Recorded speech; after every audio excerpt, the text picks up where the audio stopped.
سلام و وقت بخیر. رئیس جمهور افغانستان و ترکمنستان سه پروژه بزرگ خط آهن انتقال برق و فایبر نوری میان دو کشور را امروز افتتاح کردند. خط آهن آقین اندخوی که کار آن تازه به پایان رسیده، انتقال 500 کیلوولت برق از ترکمنستان به افغانستان و فایبر نوری شامل این سه پروژه است. شورای عالی مصالحه ملی افغانستان می‌پذیرد که روند گفتگوهای دوحه به تأخیر موجود شده است. مذاکره کنندگان می‌خواهند مطمئن شوند که آیا جو بایدن جدول زمانی دونالد ترامپ رئیس جمهوری فعلی درباره خارج کردن نیروها از افغانستان را دنبال می‌کند یا نه.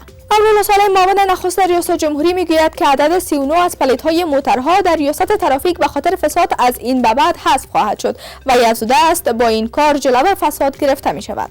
وزارت دفاع ملی میگوید 13 تن شب گذشته در نتیجه عملیات نیروهای کماندو از یک زندان طالبان در ولایت هلمند رها شدند. و امیرالملل متحد از اداره جدید آمریکا و جو بایدن رئیس جمهور جدید این کشور خواسته تا زندان گوانتانامو را ببندد. اکنون نیز اسدالله هارون یک زندانی افغان در این زندان محبوس می باشد.